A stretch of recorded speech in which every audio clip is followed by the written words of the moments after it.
Alright, welcome back to another AP Computer Science test problem video. In this problem, we're going to be going over problem 4b. So this one says to write the sumPath method, which returns the sum of all values on a path in grid, which is this internal state. The path begins with the element at row, which is the first parameter that's being passed in, and column, which is the second parameter that's passed in, and is determined by successive calls to getNextLoc, that method we implemented in part A.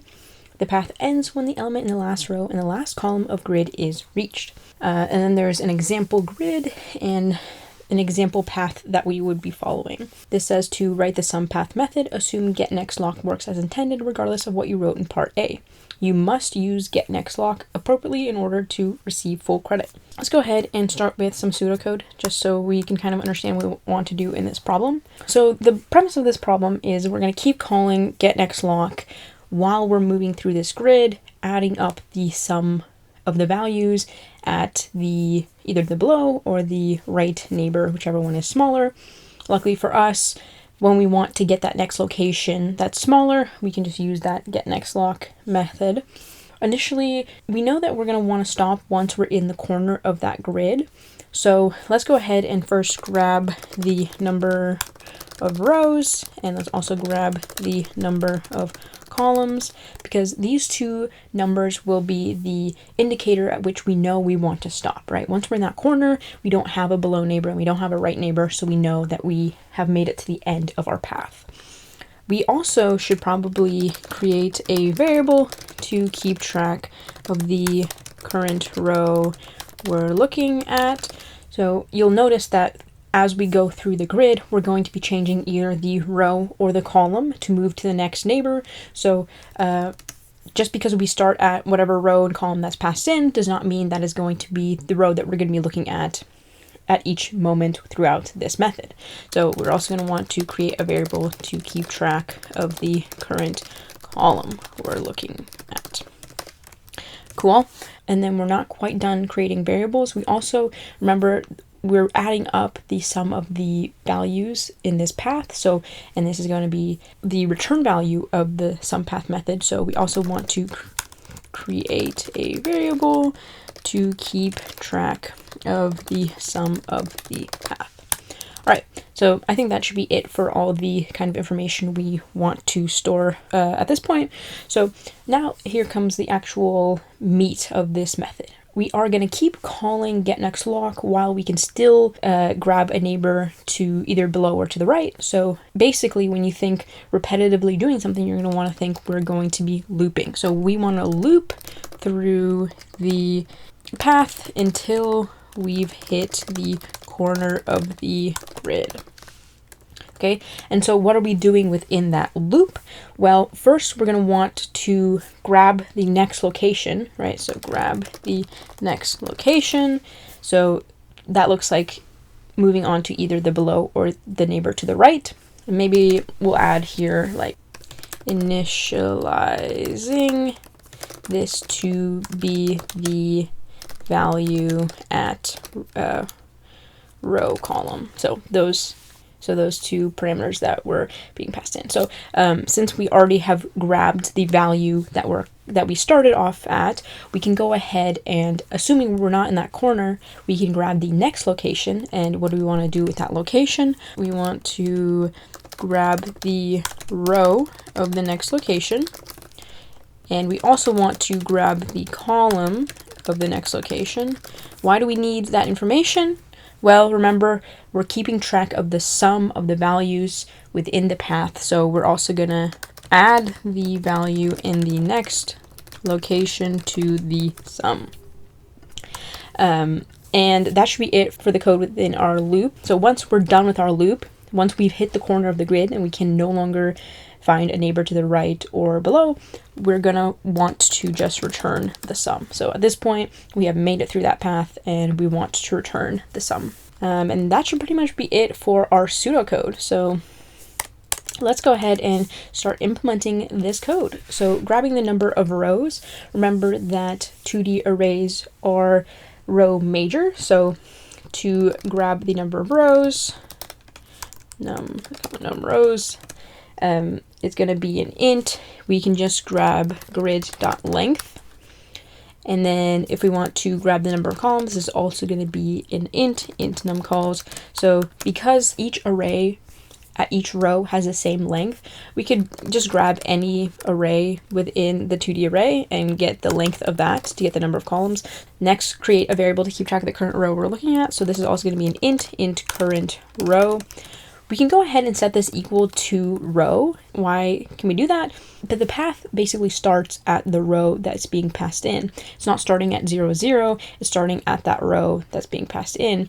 So we know that we're going to want to move to the next location based on that row's location and based on that column location. So we can go ahead and just set these two equal to row and column. So that's going to be that parameter that's being passed in as well.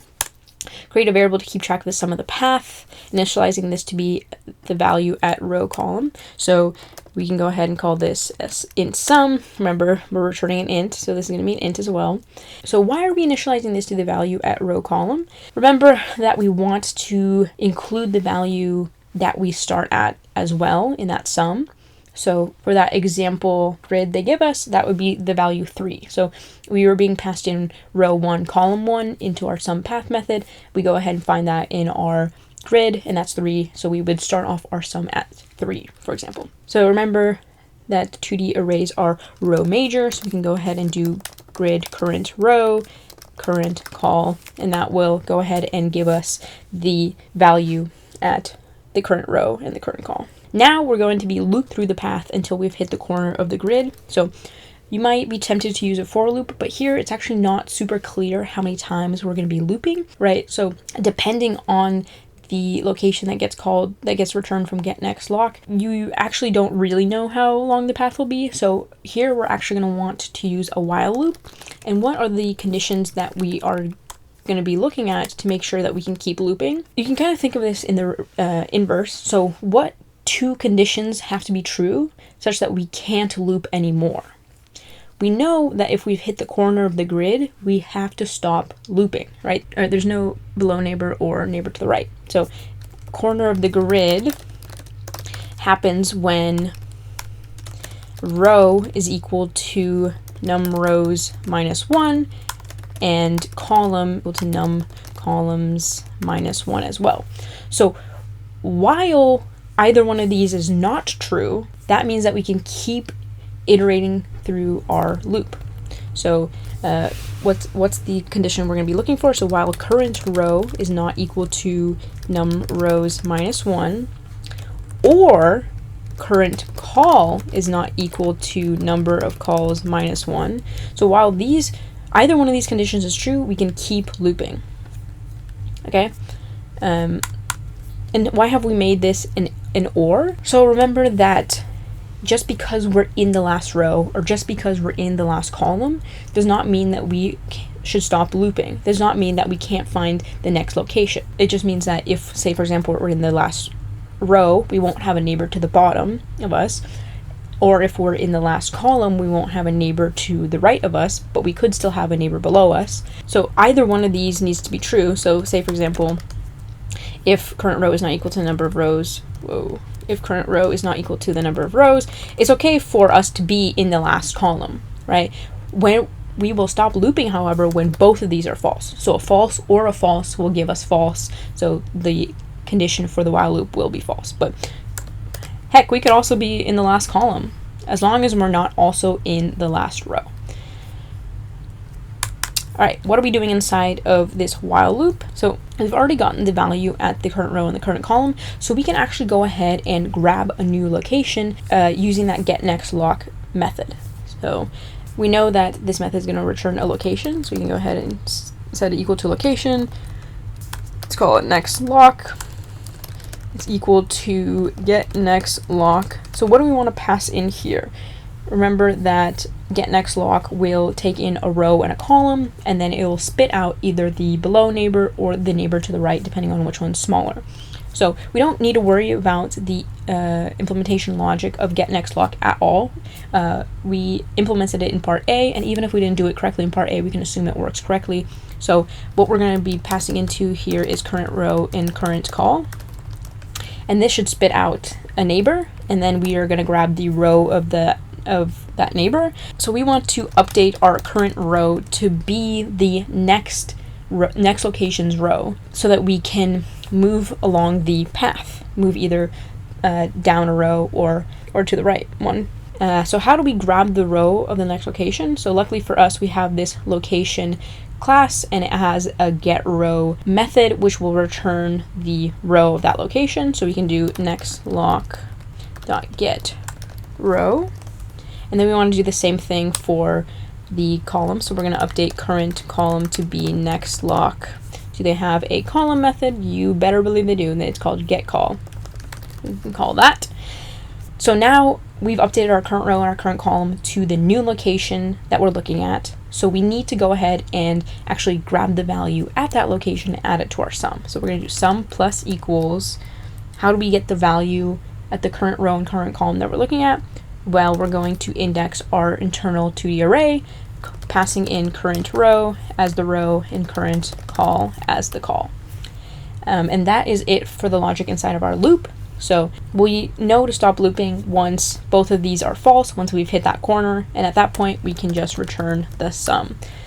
And that is it for our sumPath code. So let's go ahead and actually use the grid that they provided us along with the method call they provided us to test out our code. So the row and column that is being passed in, row is equal to 1 and column is equal to 1 as well. So let's go ahead and see if we can get our sum to match up with the expected value. So we're grabbing the number of rows first. So we have 1, 2, 3, 4 rows. Then we're grabbing the number of columns. So we're grabbing the first array in this grid, and we're counting the length of that. So 1, 2, 3, 4, 5 columns. Then we're setting current row equal to row, which is 1, and we're setting current call equal to 1 as well. Then, since we're at a certain location within that grid, we can go ahead and initialize our sum to be equal to the value at current row, current call. So at row 1, column 1, it looks like the value is 3, so we're going to go ahead and set our sum equal to that. Now we're going to check our while loop condition to make sure we can actually continue moving through the grid. We're not in that corner. So current row right now is equal to 1. 1 is not equal to, let's see, num rows is 4, so 3. So that's true. 1 is not equal to 3. So with an OR condition, we're actually we don't have to even evaluate the second part of this. Just because this is true, we already know, it doesn't matter what's in the second half of the OR, because a true and a false or a true and a true will both evaluate to true. But just for fun, let's go ahead and evaluate it. So current call right now is also 1. Let's check whether that is equal to num call is -1, so that would be 4. So 1 does not equal 4, so this is actually going to be true and true. So we are going to enter the while loop. We're going to grab the next location. So with testing out this method, we kind of have to look at the below neighbor and the neighbor to the right ourselves and figure out which one has the smaller value. So I would say that the between the neighbor at row 1, column 2, whose value is 22, and the below neighbor at row 2, column 1, whose value is 2, I would say the smaller of the two values is 2. So our next location is row 2, column 1. So we are going to be updating our current row equal to 2, and then our current call is going to stay at 1, and then we're going to grab the value at our new location and add that to our sum. We're going to grab grid of 2, 1, which is equal to 2. So now our sum, it used to be 3, it is now going to be equal to 5. And then we are going to go ahead and check if we should keep looping. So basically, have we hit the corner of the grid yet? So our current row is now 2. 2 is still not equal to 3, so we are going to keep looping.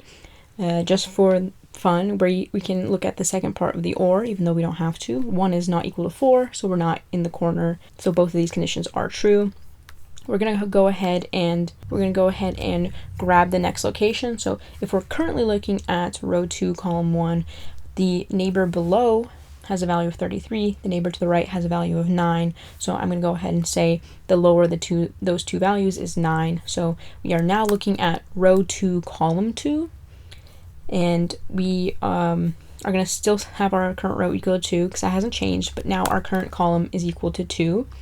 So when we go ahead and we grab the value at 2, 2, this is equal to 9. So we are going to go ahead and add that to our sum. So now our sum is 14. Our row hasn't changed, so current row is still not equal to 3. So this is going to be true. We can go ahead and check the second part of the OR if we want. 2 is not equal to 4, so we are not in the corner yet. We can keep looping. So when we get the next location, we are going to be looking at row 2, column 3, that value is 4, or row 3, column 2, that value is 18. 4 is less than 18, so that is going to be our next location, row 2, column 3. We're not going to update our current row. It's still going to be equal to 2 based on this value here, but our current call is now 3 based on the location we got from the getNextLoc. So we're going to grab the value at 2, 3. This is equal to 4, so we're going to go ahead and add that to our sum, which is now 18. We go ahead and see if we are still going to keep looping. So our row is still 2. 2 is now equal to 3, so we can keep looping. Our current call is 3. 3 is now equal to 4 as well. Both of these conditions are still true. We can keep looping.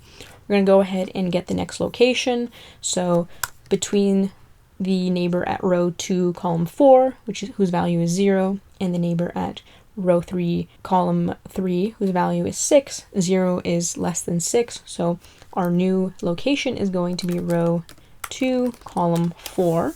So our current row is still going to stay 2, but our current call is now 4. So now we're going to go ahead and grab the value at 2, 4, which is 0. So when we go ahead and add that to our sum, 18 plus 0 is still going to be 18, so that hasn't changed. We go ahead and we see if we should keep looping. So if we're not in the corner yet, 2 is still not equal to 3, so we're good on that case. 4 is actually equal to 4, so we are going to get a false on this side of the OR, but since we're still not both in the last row and the last column, we can still keep looping. Okay, so we're going to go ahead and find the next location. So we are actually in the last column, so we don't have a neighbor to our right anymore. We only have the neighbor below us, and that is going to be the neighbor that gets returned from getNextLoc. So row 3, column 4 is the next location. We're going to update our current row to 3. Our current call is going to stay the same. Then we're going to go ahead and grab the value at that location. So grid 3, 4, row 3, column 4 is 1. We're going to go ahead and add that to our sum. So our sum is now 19. And now let's see if we can keep looping. So we're updating current row. It's now 3. 3 is actually equal to 3. So this part of the condition is false. And then 4 is also equal to 4. So we are actually in the corner of our grid now, and we can no longer loop. So we're done with our while loop, and we're going to go ahead and return the sum, which is 19. And this matches up with the expected value returned from sumPath when you call it with the parameters row equal to 1 and call equal to 1. So here is our final sumPath code. So we go ahead and we grab the number of rows and the number of columns, because we're going to need that later on to determine if we're in the corner. We set the current row to the row parameter that was being passed in, and the current call to the column parameter that was being passed in. We initialize our sum to the value at the current location within the grid that we're looking at. So that's current row, current call. We keep looping, grabbing the next location in the grid while we're not in that corner. We go ahead and we set our current row equal to the new location's row and our current column equal to the next location's column. And then when we're at that new location, we go ahead and we grab the value at that location, add it to our sum. And then at the end, we go ahead and we return that sum. And that's pretty much it for this video. If you have any questions, feel free to leave them down below and I'll get back to you. And I hope you have a great rest of your day.